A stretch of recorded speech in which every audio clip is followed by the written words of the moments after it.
Mark, 15 seconds until airtime.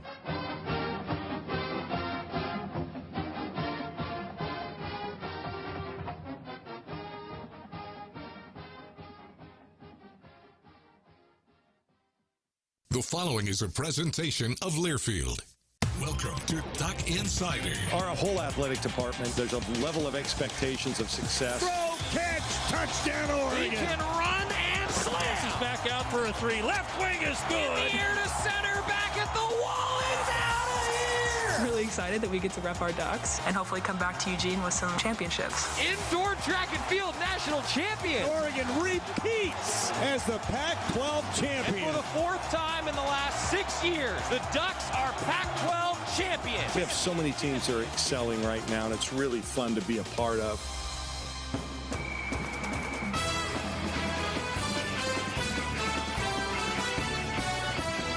This is Duck Insider on the Oregon Sports Network from Learfield, presented by On Point Community Credit Union. Better banking, local solutions. Live from the Country Financial Studio, here's Joey Mack. Thank you. It's a busy week. The Ducks, with the fall colors all around us, went inside the Bishovsky Center for a full padded practice. First time that the Ducks have done that since fall camp over the summer. And that's because we're getting ready for a very nice sunny day in Stanford, California, where the Ducks will be playing at 12:30 on ABC. Broadcast coming up with a 10:30 pregame show here on the Oregon Sports Network. That's important because the Ducks went inside because they didn't want to have to be dealing with wet and rainy conditions in practice, because they won't be experiencing that when they're on the road at Stanford. Just one of the many things that you learn talking with coaches and student athletes over the week. Talked to Triquez Bridges today. Physicality is something that the Ducks are focusing on. Also, Verone McKinley coming up for you later on this week. We're going to hear from Joe Moorhead as we zero in on the Oregon offense. And Mario Cristobal, some of his thoughts heading into a great weekend. Matt Ulmer, Oregon Volleyball head coach, will join us as well after a 2-0 start in Pac-12 play. And I'm excited to say that we kick off the show with Rob Mullens. The Oregon Athletic Director is here in studio. Rob, thanks for being here, Rob. Hey, great to be here. Thanks for having me. Hey, anytime. So what's been on your calendar? What's been up since we talked to you about a month ago? Well, there's been a lot up. Obviously, students are back. We had opening ceremonies with all of our student athletes Sunday night. Got to and see them in person in Hayward Field. Welcome the newcomers. And then, obviously, fall sports in full swing. We had the Dellinger out at Springfield. Another football game. It was great to have the students back. My goodness, they were in, packed. It was awesome. They stayed energetic. I just saw Rachel Doyle and said, man, the sing-along edition on the board was a huge success. The sing-o long, if you were there. It was great. I thought that was You should start awesome. taking recommendations for the next sing-o-long. I'm in. I mean, Sweet Caroline was a big hit, but this could be a fun game here. I'm in. Those of you who are watching live with us in the 1 o'clock hour, Facebook, Twitter, YouTube, if you're watching a little bit later, email us because, I like that idea. So what's on your list? Do you have any in mind already? I hadn't really put it on mine. My genre of music probably isn't going to get 50,000 excited, although we do have Luke Combs at Matthew Knight Arena tonight, so maybe there will be a little country slant eventually. So, I mean, Sweet Caroline, though, that's your kind of music, right? Oh, yeah, I love that. Anytime you get something that, that crosses generations, that makes you feel good, and when you turn it off, 55,000 are still belting out the words. So would it be allowed? I mean, everybody kind of sings along when we get to shout and when we get to coming home. By the way, I got to tell you, one of our radio producers, Mitchell Lee, he always has joked with me like, how is it that Oregon has 2 official theme songs? That's a pretty cool thing. So should we just add, coming home again as a sing-along? I mean, it could be done. Maybe. I mean, listen, our tradition is no tradition. So, right, we change it. Well, why not have 2? Everybody else has 1, we have 2. It's interesting that you bring that up. I feel like that's something that we talked a lot about for a long period of time. And now since then, it's funny. We actually are doing a piece coming up later this week on the history of Oregon and the motorcycle and the Duck riding in the motorcycle. That became a tradition as kind of a random one-off, but it's different, right? It kind of broke the mold. It's funny that you bring that up, as we're sitting here about to talk about this later in the week. I mean, that's a cool aspect of Oregon. It's really cool, but, you're right. We do have some – we had 2 visitors from the Orange Bowl this weekend. Oh, yeah. And you know what? They want to see shout. I mean, they had never been to Eugene. They'd never been to a University of Oregon football game, but they had heard. when are we going to hear shout? Obviously, everybody knows about the motorcycle and the duck too. So we do have some pretty cool game day traditions. Those being a few of them. Is it fair to say though that a lot of the traditions at Oregon are, for lack of a better phrase, a little bit of a disruption? Such as the duck always has some semblance of a crazy entrance. A lot of people were asking me, what the heck was up with Project Blue? I'm going to tell you right now, everybody, I'm 28 years old. I didn't know what it was. I had to go look it up. Did you know off the top of your head? I am not 28, so I certainly did not know. But I'd be interested to hear what it was. Well, so the full story is that you need to be on TikTok to understand the Project Blue phenomenon. Therefore, that's why I don't understand. Right. And I think a lot of people were like, well, but it kind of matched the song that he came into. So anyway, the duck is, but it's funny, like, is that, a lot of people think of like the pageantry and the tradition, like that's kind of a tradition now that the duck has a crazy intro, but it's not really the true definition of a tradition, right? Because it's always different. I think that's kind of fun. Yeah, no, it's fun, and obviously the duck is the best mascot in all of college sports. So at just about any time in the game, there are thousands of eyes on the duck. Yeah, no doubt about it. So twist and shout is one suggestion so far. I think that crosses generations. It probably does. A sing-along. Yeah. And then Tobias says, how about an Autzen thriller? If everybody could choreograph a thriller, I feel like that could be done. So to Rachel Doyle, who's in charge of marketing here at Oregon, we're coming up with ideas here, so I guess we'll be able to report back. Every marketer's dreams. Right, I was going to say. Yeah, crowdsourcing is every marketer's dream. Yeah, absolutely.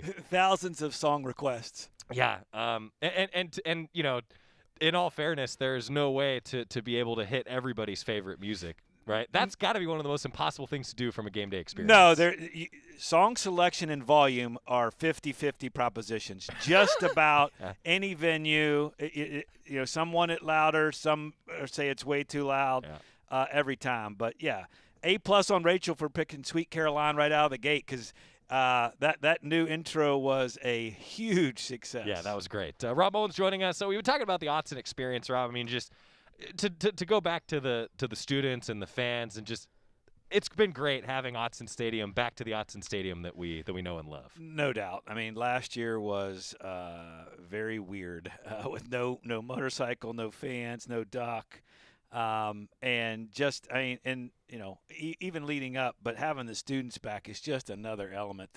The energy in there, and it was in there early. Yeah. When the student athletes come out to first do their warm-ups with about 60 minutes on the clock, they quickly noticed the energy of having that student body, and they were engaged from trying to get the wave going one way, and when it didn't work, they got it going the other way.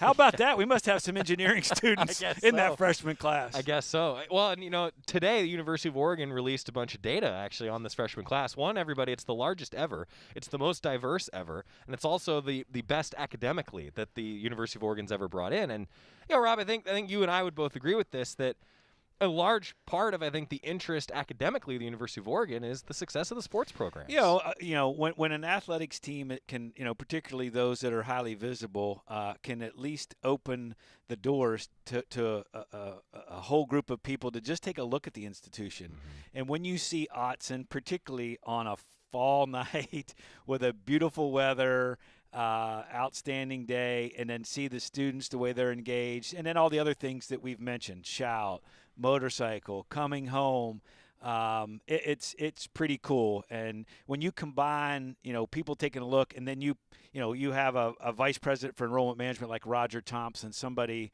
who is the best at what he does in all of higher ed, and then he puts together a great team. And what they do, I've talked to so many students who feel that individual touch from Roger and his team in the recruitment to come to the university for academics.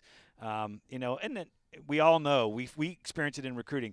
When we get people to visit, it yields enrollment. Yeah, it's every coach, I think, in every program here has always said something to that effect, right? You just got to get them on campus.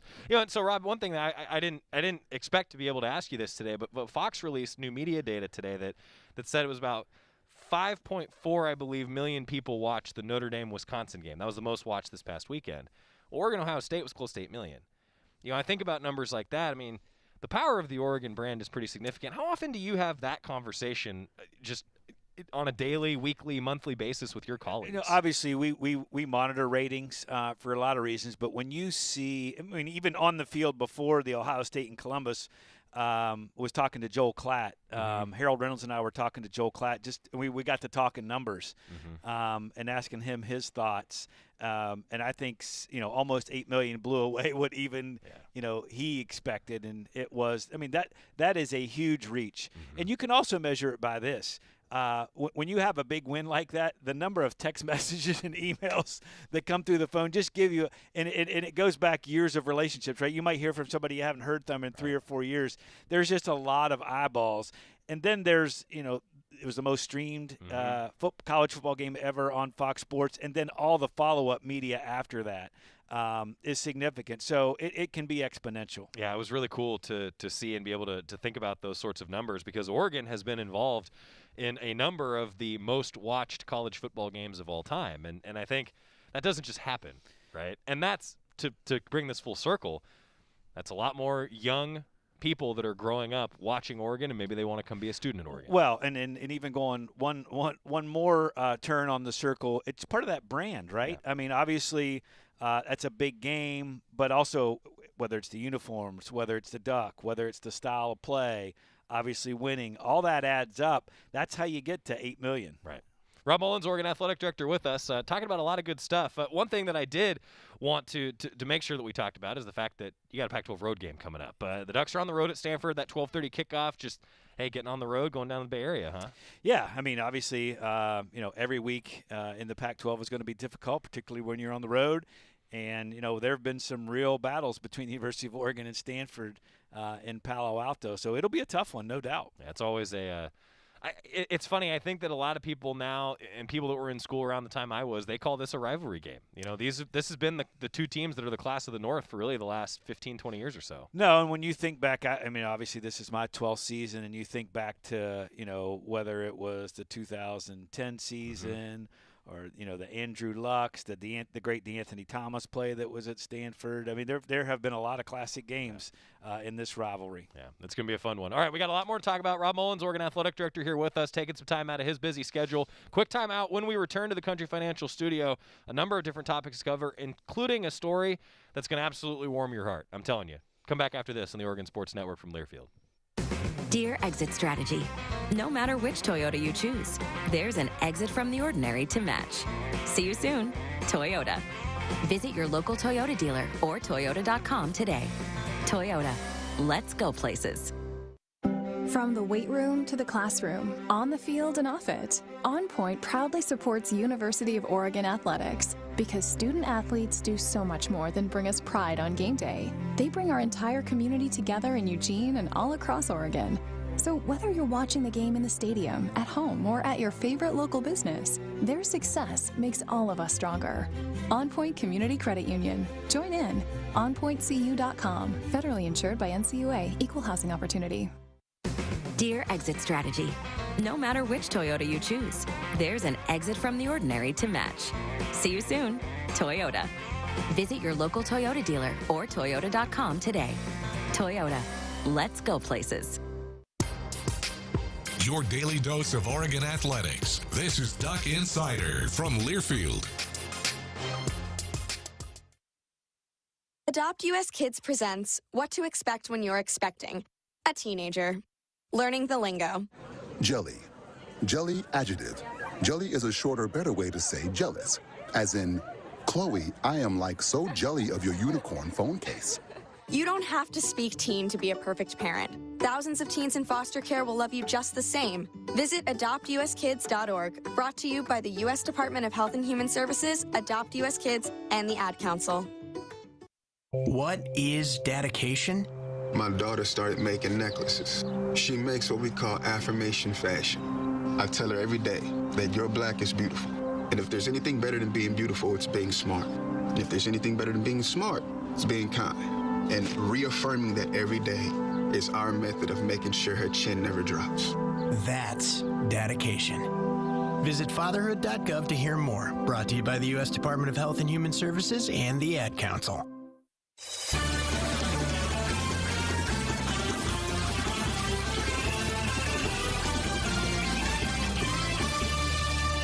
Back on Nugget Cider, presented by On Point Community Credit Union. Rob Mullens, Oregon Athletic Director, joining us in the Country Financial Studio. Rob, you know, we talk all the time about how it's bigger than just sports, right? It's a student athlete. There's a lot more to it than just what happens on the field.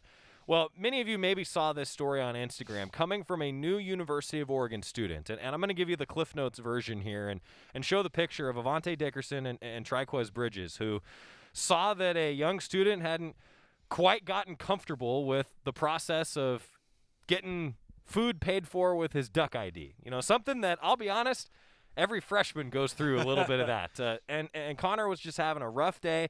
And without thought, Triquez and Avante stepped in and they said, no, we got you. We're going to pay for that. We got you covered, no problem at all. And he wrote a tremendous caption on Instagram summarizing the story and talking about just two great individuals in Triquez Bridges and Avante Dickerson. Those are the kind of guys you want in your football program. No doubt. You know, listen, any random act of kindness, it helps the world. And what these two young men did to really help somebody – you know, when he explains it in his post, you know, how nervous he was and he felt like there were hundreds of people watching and waiting. We've all been there. All been there. And you can almost feel the anxiety he was feeling when you read his post. And to have Avante and Triquez step up in that moment and help a young man, you know, what a great statement. You know, that's what it, you know, a sense of belonging at the University of Oregon to help this young man get off to the right start. And, you know, I know we talk all the time about going 1-0 in the week. That's 1-0 in life. And congratulations to those young people for helping a young man in the moment of need. It's pretty awesome. And I think about stories like that, and it's so interesting that these freshmen are coming in such an odd time, right? They didn't really have a traditional senior year. And my wife's a teacher. Many of you who have watched the show have heard me discuss that before. I mean, she showed me this image the other day that basically summarized how no one has had a regular year of school now in 2+ years. And I think about that for a lot of these young people that are coming into the University of Oregon now, and it's just so great to have everybody back. No, it is. And then, you know, you're in masks. It's hard. Sometimes it's hard to read people. You know, you're not getting the nonverbals, but it is great to have folks back. And, you know, what a great way to help somebody get off to a good start. Someone on your staff who has been paramount in the operations over the last decade, but particularly during COVID, I think it's safe to say that Lisa Peterson went above and beyond. She was recognized in the Sports Business Journal as a game changer, Deputy Athletic Director here at Oregon. That's pretty cool to see. That's quite an honor. I mean, obviously, you know, Street Smith Sports Business Journal picks a very select class as game changers, so it's a very high honor, well-deserved. Obviously, Lisa wears many hats within our organization. She's our, you know, Deputy Athletic Director, Deputy Title IX Coordinator. She did a lot during COVID to make sure that we were managing the protocols. She's connected to so many of our programs on a regular basis, so great to see her recognized for her great work. I always have joked with her that her business card must have like size 6 font because she has so many different titles, but I think that speaks to why she's so valuable, right? She always steps up somewhere. No doubt. You know, obviously, you know, she has a great set of experiences, has not only served here and worn many hats within our department, but she's also been selected for, you know, she chaired the volleyball selection committee. She's now on the women's basketball selection committee. You know, she's a leader amongst the Pac-12. So, again, we're fortunate to have someone with that kind of care and passion on our team. Talking about volleyball, 2-0 in Pac-12 play, off to a tremendous start. Matt Ulmer is going to be on the show a little later on. Just great start for them. Yeah, great start. They've been battling some injuries, much like football has, but, you know, still finding a way to get it done. And, you know, Matt does a really neat thing, as I'm sure you've talked about. You know, he goes on the road and tries to go back near the home of where his seniors grew up. So, you know, the trip back to D.C., you know, was obviously a trip for Taylor, and it's pretty neat. Oregon soccer, too.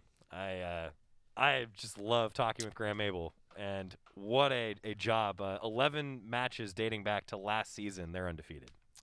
That man can coach. Yeah. And when we were doing the search, obviously, you know, he came through loud and clear, you know, with his passion for student-athlete experience, for coaching the game, and for recruiting young people who want to be here. You know, at a time when people like to talk about what they don't have and why they haven't been able to do certain things, all Graham does is find solutions, and he brings solutions. And it's a joy to go to work with him every day because, it's a get to, not a have to with him, and that is uplifting for everybody. I agree. Cross country, you mentioned the Bill Dellinger Invitational. It just looks like Oregon might be really good at cross country. That was fun. That was, to have that meet, in the evening was really cool. It was great to see Coach Dellinger out there, and obviously, Cooper Tier running the way he did was fun. But yeah, no, it was a great way to start. And you need to have Steve on sometime. For those that don't know, Steve works on our staff here, also drives the Gator in front of the field, where the web stream guy sits in the back and bounces around. But that's a lot of pressure when you're leading the field around the course. And so in between the men's and women's races, we had a fun conversation. But it'd be a good laugh to have him on to talk about that. I would love that. It's almost like a pace car for those of you who aren't familiar. Exactly. Good description. It's actually, though, amazing when you look at it.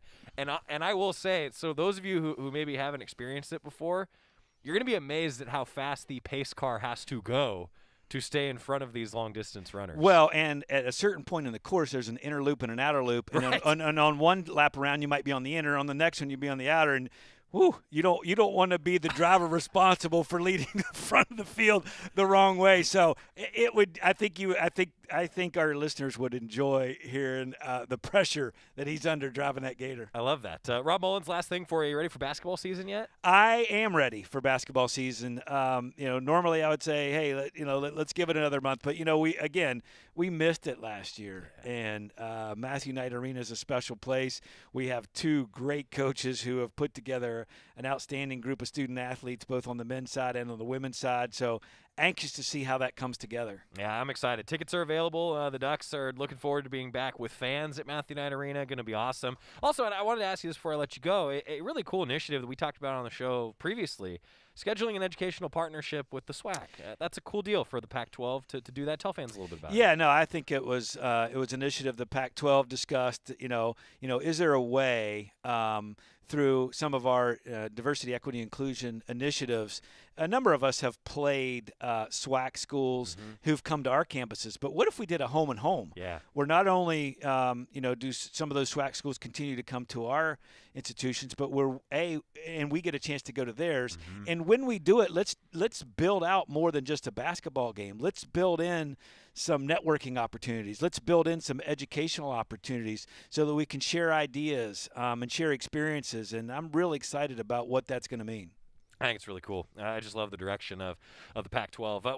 I could talk to you for another half hour, but I know you probably have a 1:30 meeting that you can now hopefully read 3 emails in a few minutes on your way over. So I'm going to do that, and then I'm going to go figure out what song I can recommend for the next sing-along. I love that. We got a few suggestions, I think, which is great.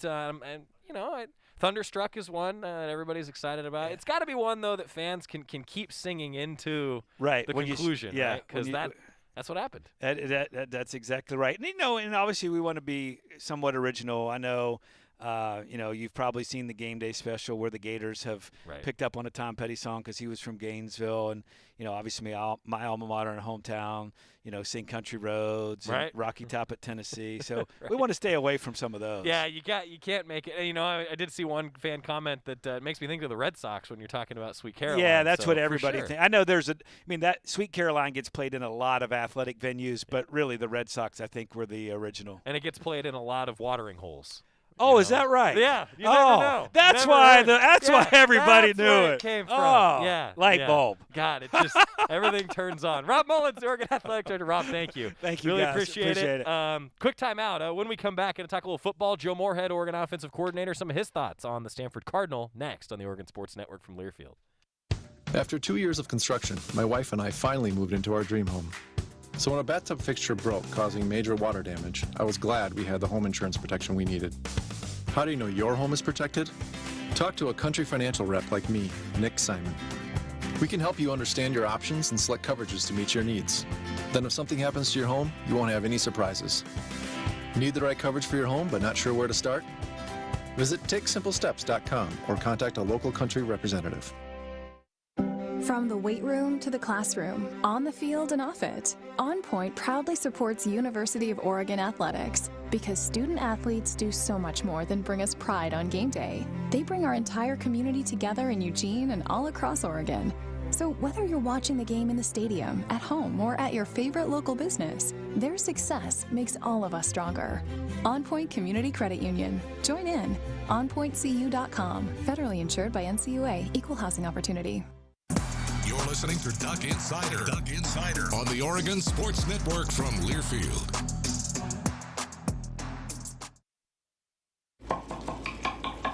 These are the sounds of a dinner. A dinner that almost didn't happen. A dinner now served, thanks to people like you. Due to COVID-19, 17 million more Americans may face hunger. Feeding America is helping our neighbors in need. And if you're able, you can too. Donations are being accepted at feedingamerica.org/coronavirus. Brought to you by the Ad Council and Feeding America, 200 food banks strong. It's time for today's STEM tip. Okay, you know recycling is important. No one wants plastic in the ocean. Here's a cool way to repurpose a plastic bottle. Build an awesome terrarium. Cut a large plastic bottle in half and fill the base with sand, pebbles, potting soil, and your favorite plant. I chose an African violet. Put the top of the bottle over your base and place it in the sun. Your plant will grow sealed in its own ecosystem. Fun, right? Learn more at She Can STEM. A message from the Ad Council.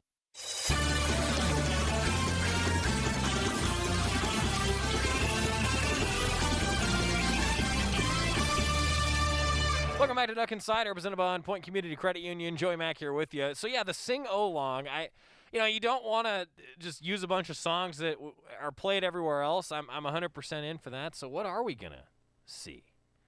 God, I don't know. I'm telling you, you could do a sing-along for Coming Home, and people would love it. Play it twice at Autzen, for crying out loud. People would love that. I don't know. We're going to have to noodle on that one. That's the zinger from Rob Mullens today, Oregon Athletic Director here with us in the Country Financial Studio.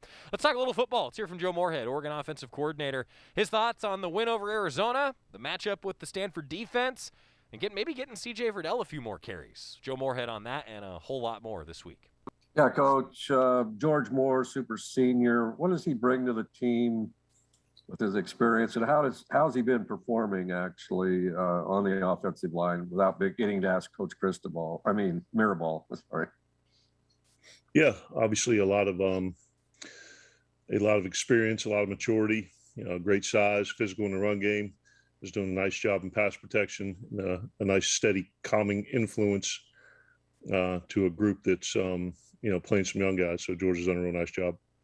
CJ only had 5 carries in the first half, let alone what happened in the third quarter there. So just in going forward, the 2 weeks where he's had somewhat minimal opportunity, just how much of a tone setter can he be, obviously, in particular in a week against Stanford where he's had a lot of success and they're struggling a bit against the run. Yeah, the offense certainly revolves around our ability to run the ball, and CJ's done that very successfully throughout his career. In this season, we ran 55 total offensive snaps in the game, and I think 3 in the third quarter, which resulted in 41 points and almost 400 yards. So when you're dividing 55 by 2, and then you're playing 3 different running backs, and your quarterback's going to have some carries in the game, we definitely need to make sure we're getting CJ the touches that he needs in the run game and the pass game, because he is such an explosive and dynamic playmaker. So certainly the way that, as you mentioned, the way the game played out, we didn't get him as many touches as he normally would, but yeah, the offense runs through CJ for sure. I know you guys work on like situational stuff in practice. Is there going to be more time maybe spent on how to end a half? Just seems like consecutive weeks, the first half hasn't ended probably the way anybody like. Yeah, we do work. We work on 2-minute, throughout the week. The end of half there, we did have a little momentum going and got knocked back with a penalty and didn't finish that drive off with points. I can't recall what happened the week before. A couple sacks for Anthony at the end of the first half. A couple sacks. Yep, definitely need to work on 2 different situations: 2-minute before the half and then 2-minute end the game, and haven't been able to put points on the board in the former situation. So definitely need work on that, hopefully we can improve on it this week. Through these first 4 games, Stanford has been more vulnerable through the run game than the passing game, and have allowed more first downs and touchdowns through the running game than passing game. Are you planning on putting a bigger emphasis on the running game for this matchup, or will you keep up your balanced approach?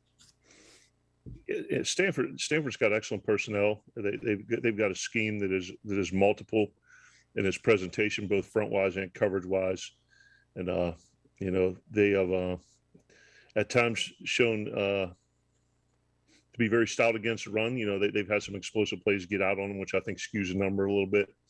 And they've got some talented guys on the back end. So like always, we're going to take a balanced approach, and then have that kind of veer towards what's working during the course of the game. But I think for us to be successful, we need to continue to strive to be balanced, and then as the game wears on, gravitate towards what's working well in the game. Coach, you guys got off to a real hot start on offense against Arizona. Had that big touchdown to Jalen, getting some of that explosiveness that you're looking for. How do you kind of plan to harness that, moving forward to hopefully get that a little bit more consistently? Yeah, we, it was good to start off the game with, that opening drive touchdown and long pass to Jalen. But, we did meet our explosive play goal in the game. I think we had 9 out of 55 plays were explosive. So it was good to meet that goal. But, yeah, we're continuing to do the same thing, make sure we're game planning, runs that create great numbers, angles, and grass. And, find a way to get our playmakers in space, and then do the same thing with our pass game, stretching the defense horizontally and vertically with zone schemes, and complementing our best runs with play action passes to take shots down the field.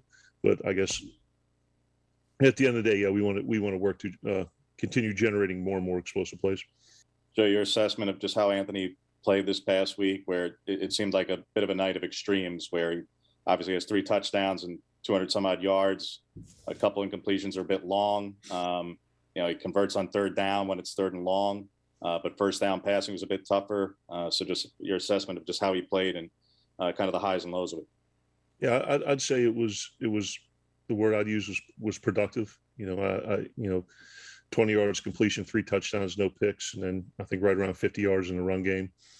Certainly, as you mentioned, some long balls that had an opportunity, some ones that were accurate, where we weren't able to connect, and maybe had some drops. So definitely did the things that we asked him to do. I think he made real good reads. A couple things in the run game. Maybe you should have pitched the one down on the goal line on the speed option. I think had one more read that should have been a give. But his eyes were in the right place at the right time, and like I say, he was productive. Hey Joe, I know Seven got a few touches in the Arizona game. I'm just wondering if he's separated himself as that 3rd running back a little bit, or if that's still a pretty tight thing between him, Trey, and Byron. Yeah, it's those guys. It's really a weekly basis, contingent upon what the game plan requires of the 3rd back. Obviously, CJ and Travis are getting a bulk of the work, and then Trey, Seven, and Byron all bring a little bit something different to the table. And Coach Masher does a great job kind of getting those guys into the situations that best fits their skill set. So yes, the I don't call it a battle, but the competition for playing time and carries and touches between those 3 guys continues to be ongoing, and a lot of it is contingent upon what we're doing in the game plan. Yeah, Joe, Anthony's had 2 games where he's completed under 50% of his passes. Is there something that you guys can do to up that up? Or I realize there's a lot that goes into play for there, but is that much of a concern right now?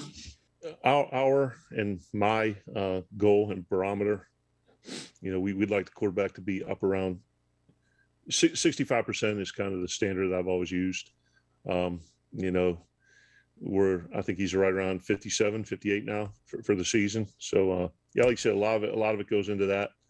But in just over 4 games, a couple last year, he's I think 9 or 10 touchdowns and 0 interceptions.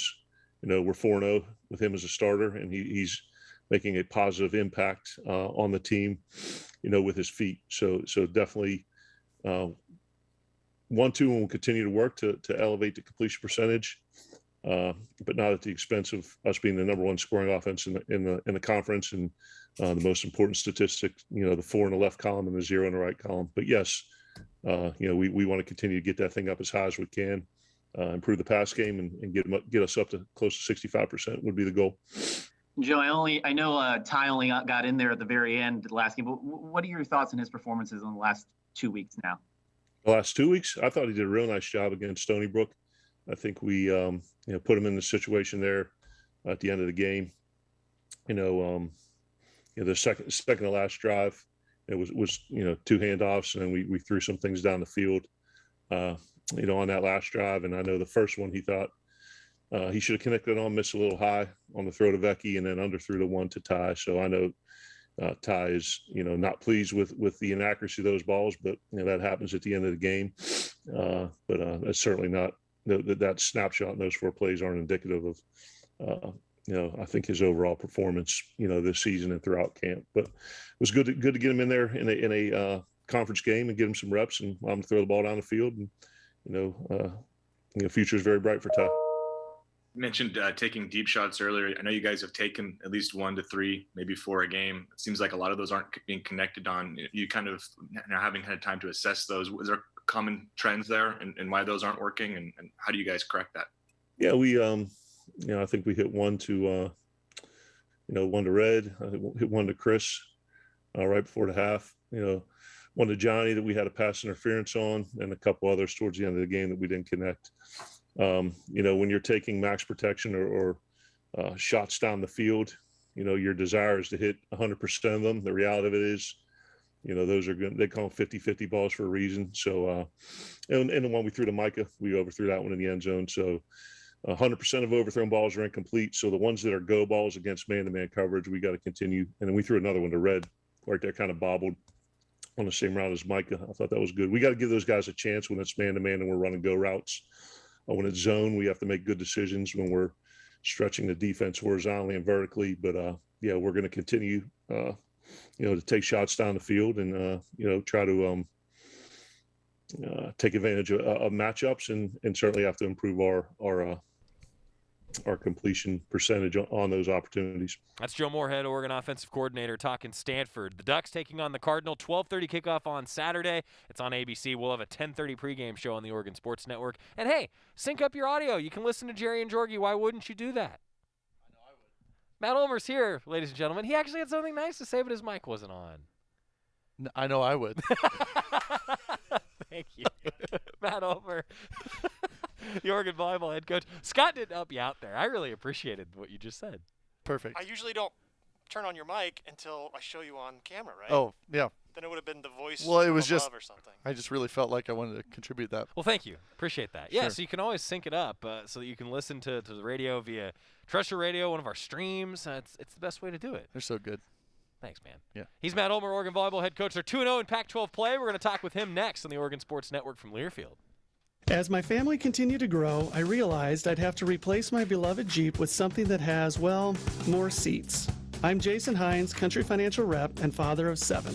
Whether you're upgrading from your sporty ride with no room for a car seat or finally replacing your well-loved beater that still has a cassette player, you'll want the right protection for your new car. Work with a Country Financial Rep like me and get the protection you need at a price you can afford. Learn more at TakeSimpleSteps.com or contact a local Country representative. Dear past, present, and future football watchers, football is back! So consider this your official excuse for always putting football watching first, courtesy of Pepsi. That haircut appointment? Seeing the in-laws for the first time in ages. It's been so long. Nope, sorry Susan, not if it's on Sunday. Long story short, after the year we've all had, we think you could use a little football watching. So crack open a Pepsi and cheer your football watching face off. With love, Pepsi. Made for football watching. That's what I like. This is Duck Insider, presented by On Point Community Credit Union on the Oregon Sports Network from Learfield. Neil Armstrong waited 6 hours and 39 minutes to step onto the surface of the moon. Jackie Robinson waited 20 months to play his first game with the Brooklyn Dodgers. And even DiCaprio had to wait 22 years to win an Oscar. You can wait until your destination. Don't text and drive. visit stoptextsstopwrecks.org. A message brought to you by the National Highway Traffic Safety Administration, Project Yellow Light, and the Ad Council. The possibility of lung cancer can be pretty scary, especially if you're one of approximately 8 million current or former smokers at high risk. That's why SaveByTheScan.org wants you to know that now there's a breakthrough low-dose CT scan that can detect lung cancer early, and it only takes 60 seconds. You stop smoking, now start screening. For an easy quiz to see if you're eligible, visit SaveByTheScan.org. It could save your life. SaveByTheScan.org is brought to you by the American Lung Association's Lung Force Initiative and the Ad Council.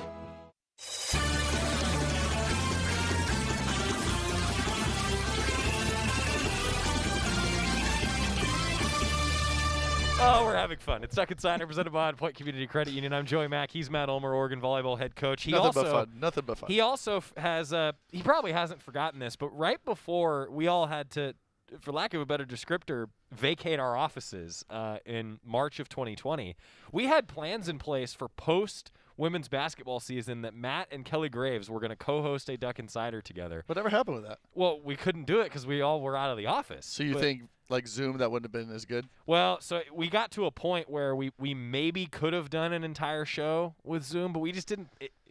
You can tell me the truth. Kelly didn't want to do it with me. Just tell me the truth. No, actually. He's like, guys. No, actually, I think that what I'm saying is I feel like here at some point when you guys are both, when the off seasons line up, I think we should do it. Okay. I think it'll be the highest rated Duck Insider in the history of the program. I also think that it No will. way. No, it will be. But the title is. But we're going to change the title for that show. Oh, okay. It's well, then be maybe Duck it will Insider. be. Yeah. But who gets? Do you go alphabetical? Is it Kelly Graves and Matt Ulmer? Oh, definitely Kelly Graves first. Or do we come up with like the traditional, radio show name? Like, you know how they always there's some name for everybody's show, right? Like it's not usually just like the Matt Ulmer show. It would be like Ulmer and Graves or KG and I feel like I'd be more like Ed McMahon. I feel like I'd be more like a few seats down. He's doing his thing, and I'll pop in with something when I can. Yeah, Kelly Graves actually, when he was in Spokane, when he was at Gonzaga, he actually filled in as a radio show. That's what I mean. So I feel like I could just kind of be the sidekick. So you want to be Scott?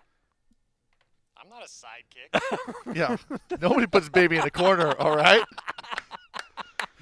But can you believe that? But no, I was saying like. Wow, honesty really came out right there. Well, has he ever said that before? No, has he ever put you down like that before? It wasn't a put down. He saved it for the air, live air, huh? It wasn't a put down. Oh, really? What would you call that? Scott as the director producer is what you were envisioning as yourself then. No. Well, then what were you envisioning? That's not then you're just wrong. I was saying I'd sit a few chairs down and I'd give you some one-liners. Yeah, a few chairs down. There's a chair there, there's a chair there, and then there's a chair over there. Jeez, he's really trying to fix this. Man. That was bad. Dude, I love Scott. He knows You this. should edit that out. We should start over right now. Oh, it's live. Oh, no. Thank you, Lisa Peterson. Yeah. She did that the other day. Did she? She did. She was like, oh, are we live? Yeah, we She are. was kidding. Yeah. But how you doing, buddy? The difference was it was you. But well, I don't care. I stand by what I said. I'll take it. What? Will you? Okay. What'd you say? I'm fine, thank you. Yeah. Where are we? You're 2-0. Before I talked with you about the 5-setter against Arizona State, let's go back in time a little bit because we haven't talked with you since you had fans back for a rivalry matchup with Oregon State. How fun was that? Feels like forever ago right now, but God, it was great. Yeah, it was great. The student section was awesome considering they weren't even all back yet. It was just the freshmen and so we could welcome, but normally we get them, in the itinerary, they come to the game for the Friday or whatever, but it was before and so many of them came and it was just such a great time to have them back. It was just so different than what it's been.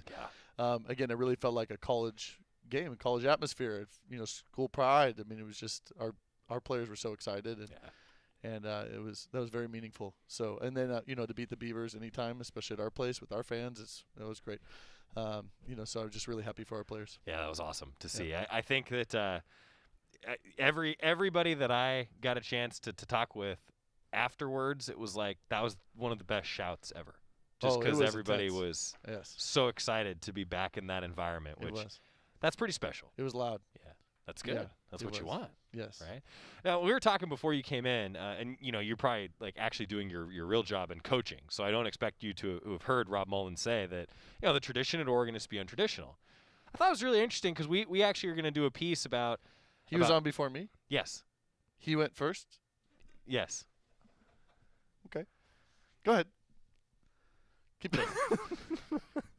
We're doing a piece though about like the duck coming in on the motorcycle and shout and how, those are things that kind of started just oddly enough, like they were just sort of like one-offs, and then people loved it and it's become a tradition. Like I think it's interesting that Oregon's tradition is to be untraditional, but now it's kind of like we have some now, and that's because of the way that Oregon has operated in the last 20 years. I don't know. I'm just curious, like for you, your student athletes, like just how much fun is that to have certain things like that you can really attach to in this university, in this athletic department? Yeah, so a tradition for me has been that week of welcome with the freshmen. I go to the pep rally. Yeah. And I kind of do what I do with you, I try to get you excited. Do you? Yeah, go Ducks. Be a part of the team. I talked to them this time about the value of we. And so I brought our 4 freshmen with me. And got them involved also, but I love that because they get taught shout, they get taught the alma mater, they get taught all the band, all different things they do at the games, and I think that's just really cool to bring that to everybody, and that's where it starts. I think passing that on is awesome. Yeah. And I think traditions are super important. And I love that. When the song comes on, dun, dun, dun, dun, and everybody knows to do that, and then we get going, and then that, like I know all the words. Do you know all the words?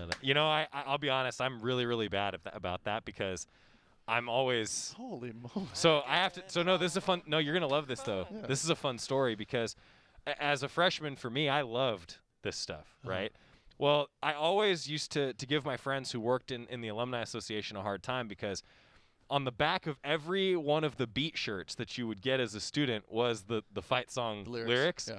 So I was the kid that would always just read the shirt in front of me. Sure. I know, it's pretty smart. I had a cheat sheet basically the whole time. So if you asked me like with the music playing, I could probably sing most of it, but I am the first to admit that I'm bad about that. We should play that right I now. knew No, it's okay. It's all right. We don't have to do it to him. We don't have to do it to him. But yeah, I know I'm the first to admit that I always had the cheat sheet, so I'm bad about that. But I still think about that. Like that was one of my favorite memories. Like learning that stuff and just being like, I'm part of this now. Like I think that's cool. Yeah, I agree. I mean, as a country, we have holidays, we have different things that we celebrate. That brings us together, and I think as our school, we have the same idea, and I love it. Yeah, I think it's part of what makes college sports. I agree. Right, 100%. And that's what was missing for us last year, and that's why it was so great to have fans and have our bigger family together. I agree. Matt Ulmer, Oregon Volleyball head coach. How about going to Arizona? You guys, 5-setter and you won it. They got to feel good whenever you win a 5-setter. Yeah, I thought we played really well in stretches. They're always tough at home. Any road win in the pack is exciting to get. We outscored them by 21. Yeah. And then it's a 5-setter. So we just in general, we have to continue to play more consistently within our game plan. If we have let-ups at all, then they creep back in and they get some confidence, and then here you go. Now you gotta get them back down again. So, but Carson Bacon was fantastic. Gosh, he was great. Fantastic. 8 blocks. Yep. Hit 756. Yeah. Not bad, huh? 13 kills, no errors, 17. I mean, and they were highlight. Like it was. Again, we're really progressing. I think there's some things we're starting to do at a much higher level.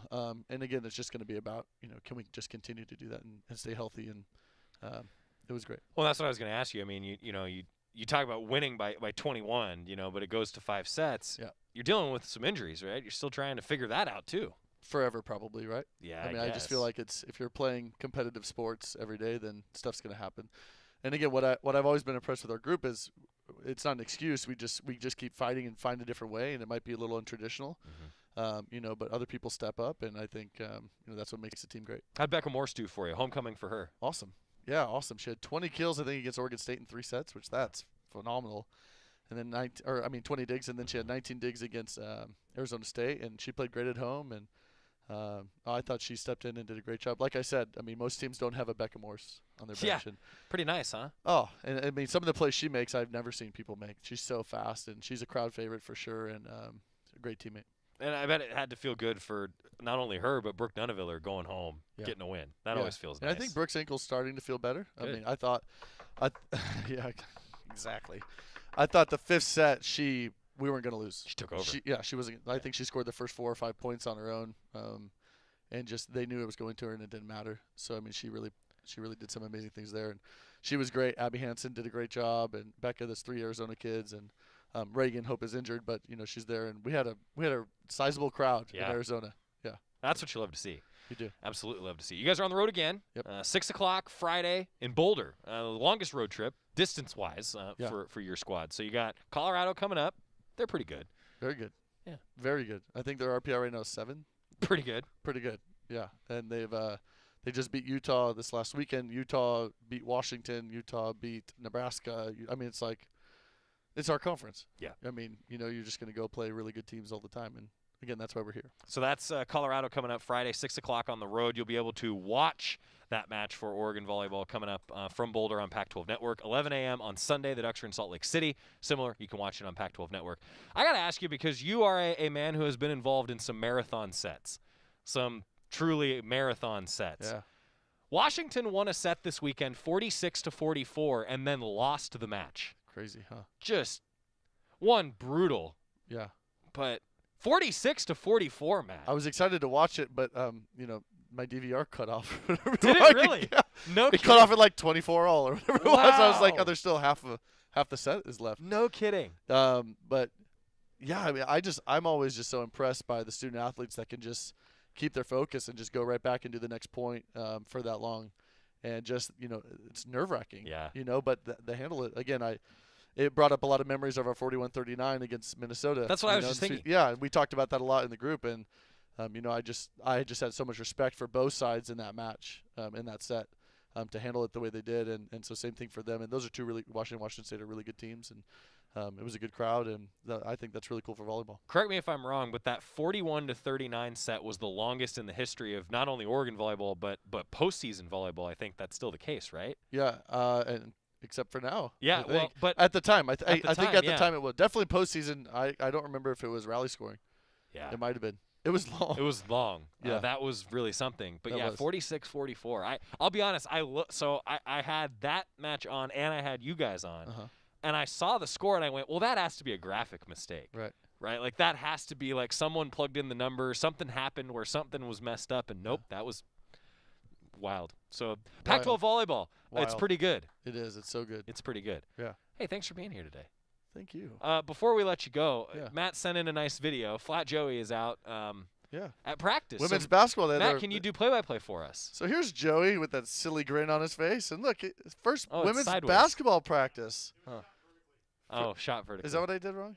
Oh, I'm sorry. But I knew you wanted to be there, and Kelly insisted that you were there for moral support and to encourage the team, and you showed up, and I think they look pretty good, and I think you looked pretty pleased with their effort. Thanks, So, man. Yeah. Everybody has commented that it looks like I had that picture taken that we used for Flat Joey for the cardboard cutout that I was like in college.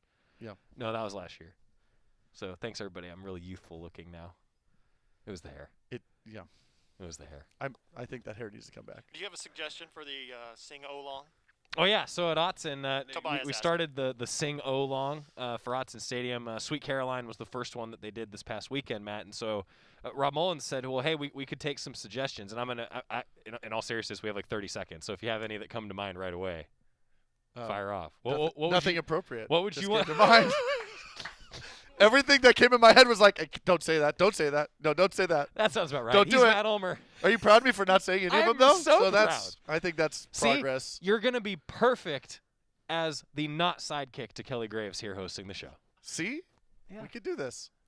You guys can I'll put my censor button on. You guys can both be Batman. Okay. Yeah, fine. I'll take that. It's good. I can't believe what he said still. That blew me away. I don't think you really understand what I said. Yeah. But we're going to discuss that during the break. Back We after can. this on the Oregon Sports Network Go from Ducks. Learfield. Go Ducks. What's with Mountain Dew? Mountain Dew is like a zip line of incredible flavor directly into your brain. Mountain Dew is like getting punched in the mouth with pure neon refreshment that creates a neural explosion, sending flavor shards of electric brain pulses into your very core of being. Okay, maybe that's a little over the top, but you get the idea. The fact is, the mind-bending challenge of describing the taste of Mountain Dew is way harder than just experiencing it. That, of course, is easy. Just grab an ice cold Dew, crack it open, and toss them back. Mountain Dew. Do the Dew.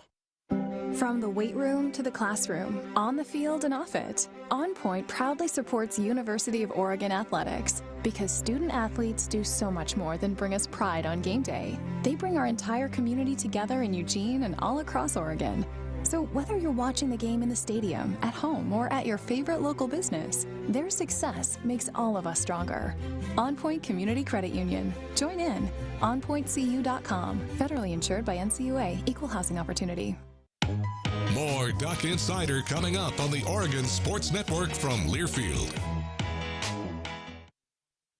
People do some pretty cool things in their 40s and 50s, like go back to college, learn to skateboard.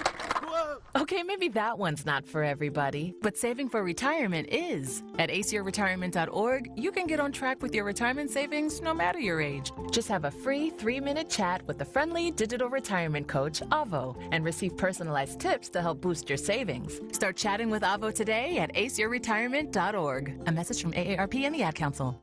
Papa, why can't we telegraph while riding a horse? Son, there ain't no one to blame but Jeffro. He was riding old Betsy the Stallion, tip-tapping away at his telegraph, when blam, ran right into the side of the saloon. Well, if Jeffro can't do it, neither should you. Don't text and drive. Visit StopTextStopWrecks.org. A message brought to you by the National Highway Traffic Safety Administration, Project Yellow Light, and the Ad Council.